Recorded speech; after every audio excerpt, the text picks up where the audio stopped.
માં મૂળ વાત માથે આવી કે કબીર સાહેબે કીધું સુરતી તીખી કબીર કી ફાટ ગઈ બ્રહ્મણ. વાત માથે ઈ છે કે આપણે શિવ શ્રોદામાં જતા ને એનો ખુલાસો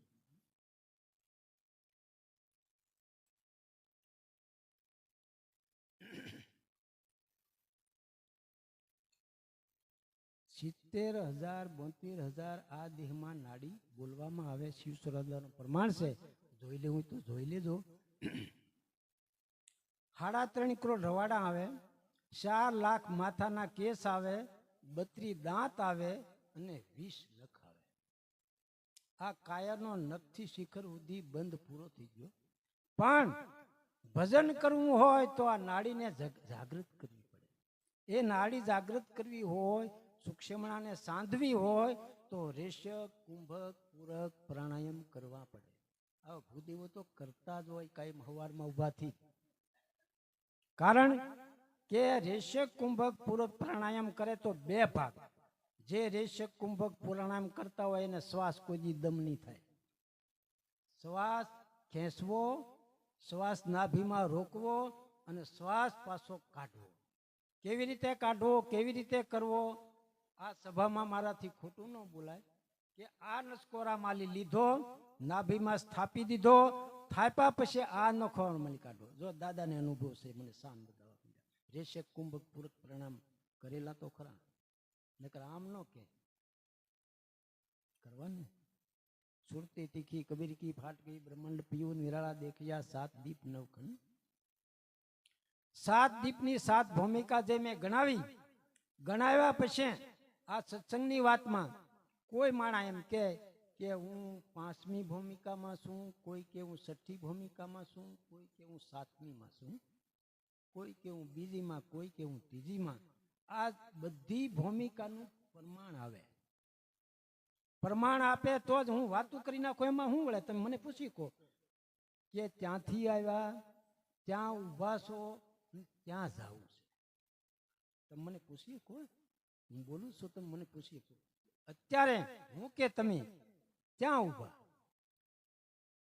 આવ્યા એ તો વાત જુદી, જાવું એ વાત જુદી. આપણે અત્યારે ક્યાં ઊભા. 7 ભૂમિકા ભજનની સંતોએ આપણે પ્રમાણમાં આપી દીધી કે કોઈ ભજન કરીને બોલે તો એને પૂછી શકો કે તમે અત્યારે ત્યાં ઊભા છો. ઊભા એની ગણતરી એવી આવે કે અહીંયા શું બને. ભજન કરતા કરતા એ વસ્તુ હું પ્રાપ્ત થઈ. પ્રાપ્ત થયેલી વસ્તુ કહે તો જ મનાય ને. હું કહી નાખું, તમે માની લીધું, સાંભળી લીધું, એમ નથી. ગીતા કહે મેરે કો ગમ નહીં ક્યાં સદગુરુનો દેશ. ગીતાએ ના પાડી. 4 વેદ બ્રહ્માજી પડતા તોય ઉનસે સાહેબ ન્યારા મરને મત ભૂલો ગેમારા. તમે પ્રેમેથી જોઈ લો પ્યારા. બ્રહ્માજીએ ના પાડી 4 વેદનું પઠન કરું, પણ ઉનસે સાહેબ ન્યારા એ મેં પણ જોયા નથી. તો આ ઈશ્વર પારખવો, 84 છોડવી હોય તો આ જેને માથે સદગુરુ હોય, નિર્વાણી રાણી, મુક્તિ ભરે ઘેર પાણી, ધર્મ અર્થ કામ ને મોક્ષ જેમ બેલ ફરે છે કાણી. આપણે જાવું ને આવવું પણ મારી માથે ગુરુ છે. ગુરુ મહારાજે મને આંગળી સીંધી. આંગળી સીંધા પ્રમાણે હું વાત કરું, ખોટું ન બોલાય. કારણ કે આ વસ્તુ એવી છે કે માણસને કહેવું તો હાસું જ કહેવું, કરે કે ન કરે. હું બોલું છું, તમે કરો કે ન કરો, મારે કોઈ એમાં હરકત નથી. પણ મારી નોંધ તો લઈ ને. હું અહીંયા બોલ્યો એ નોંધ તો લઈ જ હતી. ખોટું બોલો તો ખોટું, હાસું બોલો તો હાસું. ટૂંકમાં સત્સંગ તો ઘણો છે, પણ કોઈને 2 વાણી કરવી હોય તો આપણે આપીએ, પછી પાછો સત્સંગ કરશું. તમને કાંઈ એવું લાગશે, પૂછો મને, તો હું મને હશે તો કે આપણે કોઈ યારે રાગ દ્વેષ રાખતા નથી. કોઈ પણ મતપતનો રાગ દ્વેષ રાખતા નથી.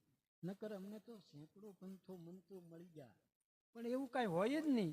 ભગવાન ઈશ્વર એક છે, નિરાકાર એક જ છે.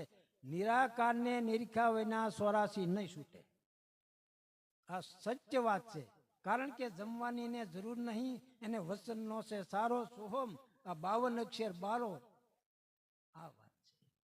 આ વાત પારખવી પરખવી એ બહુ સોબત ફેર છે. સંતોની સોબત, કોઈ સત્સંગીની સોબત કરવા જાવ તો જ મળે. આમને વાણીમાં ભેદ તો છે, ખુશુભાઈ કીધું કે નિજ નામના ગુરુ કોણ? પૂછો કોઈ પંડિતોને, પૂછો સાધુ સંન્યાસીને, નિજના ગુરુ કોણ? દાખલા તરીકે વાણી બહુ ઊંચી બોલ્યા, પણ જો એનું વિભાજન કરી જાય ને તો એને એમ થાય કે હું ત્યાં છું, મને ખબર નથી. કદાચ તમારાથી થતું હોય તો તમે કરો અત્યારે, અમને જાણવા મળે તો કઈ વાંધો નહીં. હવે બે વાણી કરવી તો કરો, પછી હું પાછો બોલીશ. કારણ કે સત્સંગ કરવું તો કોઈને સમજાય, કોઈને ન સમજાય. આ આધ્યાત્મિક સત્સંગ છે, આમાં તો ઘણું કારણ આવે. ટૂંકમાં એક વાત કરી નાખો હાલો છતાં. પાનબાઈ ને ગંગા સતી દેશી વાતમાં થાવી દઈ કે કહળસંગ ને પાનબાઈ ગંગા સતી એ ટૂંકમાં ગાય માતાને ઊભી કરી સવાસા આપી દીધા. 21,600 સવાસાની ટકસાળ આપણી પડે છે. ગંગા સતી એવો પુરાવો આપે ને 24 કલાકે વીજળીને સમકારે મોતીડા પરોવા, અચાનક અંધારા થાય, જોત જોતામાં દિવસો વયા જાહે, 21,600 ને કાળ ખાય. આપણે વીજળીને સમકારે મોતી પરોવા ઈ ઓલી વીજળીની, એ વીજળીની. વીજળી તમારા શ્વાસ ઉશ્વાસ, સુરતાનો ખેલ. સુરતા કોઈ સવારામ બાપુએ કીધું છે ને, ભાઈ સવારામની વાણી બોલ્યા કે સુરતા કોઈ સુગઢ સમેટે, એના ઘટમાં સાહેબ ભેટે. આદમ તો અંતરમાં રહે, આ તો ભજન કરે એને ભેટે. એમને ન ભેટે. ગંગા સતી પાનબાઈ વિશેની વાત કરતા કહળસંગે કીધું મેં મારા શ્વાસા આપી દીધા. 21,600 શ્વાસાની ટકસાળ પડે. દાખલા તરીકે કેમ પડે, કેમ થાય, કેમ બચે, કેમ અપાય? બેઠાના 12 લે, સલતાના 16 લે, કામીના 66 લે. બેઠાના 12 શ્વાસા, સુતાના 16, સલતાના 24 અને કામીના 66. આપણે બેઠા સત્સંગ કરીને આપણો 12 શ્વાસા લે. આપણા એમાં 66 માં કેટલા બચ્યા? આની આજ મિનિટ, આની આજ ઘડી. આ આપણી પાસે ગણતરીઓ હોવી જોઈએ કે સાંજ સવાર આપણે ભગવાનની માળા કરતા હોય, ભજન કરતા હોય, કે પ્રભુને પ્રાર્થના કરતી કે અગરબત્તી કરી, આપણા શ્વાસો બસત રહે ને, બસત રહે એની ખબર હોય તો બીજાને આપી શકાય. આ શ્વાસો ગયા પછી પાછો એનો આવતો નથી. તમારી પાસે સિલક હોય પૈસાની તો તમે મને આપી શકો કે મારી પાસે પીડા લઈ જાઓ. એવી રીતે આ શ્વાસાની ગણતરી છે.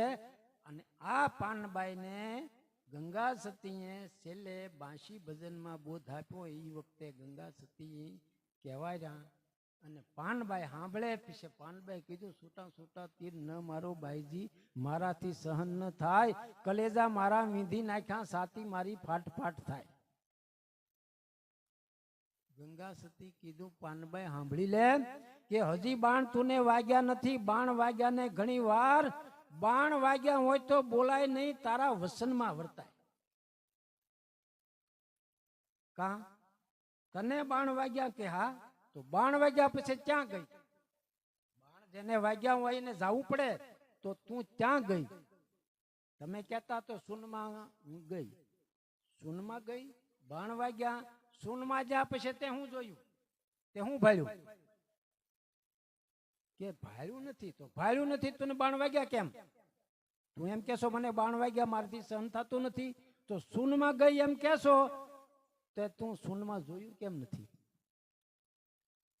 કે જોયું નથી તો તને ન લાગ્યા ગણાય ને, કે લાગ્યા નથી તો ઉભે જા હામી.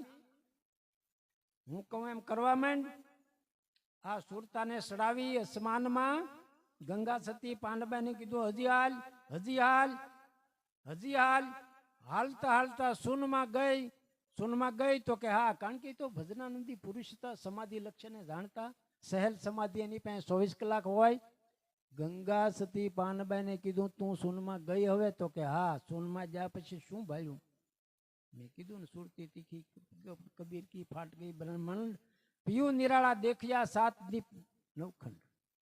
આ પીયું પાનબાઈને આ ગંગા સતીએ પરખાવ્યા કે એક મહાપુરુષ કે જેનો તેજનો કોઈ માપ નથી, એવી મૂર્તિ બેઠી અને બ્રહ્માંડમાં હું નિરખીરી, મને કોઈ બીજી કલ્પના નથી. મને સંસાર કે હું જગતમાં છું કે જગત બારી મને કાંઈ ખબર નથી. તો હાસું આને શૂન્ય કહેવાય. હું શૂન્ય બોલું. શૂન્ય કોને કહેવી? કે જેને જગતની ખબર ન રહે અને ઈશ્વરની આરે એકાકાર થઈ જાય. ભાઈ એક ભાઈ બોલ્યા હતા ભજન, એ ભજનની રીત પ્રમાણે હોય. એ આ રીતે પાનબાઈને બોધ આપ્યો. હવે આપણે સત્સંગ અત્યારે વિરામ આપીએ, બે વાણી કરો પછી પાછા બોલશું, કારણ કે એકલો બોલું એ વાત બી. કદાચ મારી ભૂલ થતી હોય તો મને પૂછો. તમારી પાસે વાણી એકદમ સેવી છે, છતાં તમને મારી પાસે ખામી લાગતી તો વાત કરો, આપણે સુધારો કરી નાખીએ.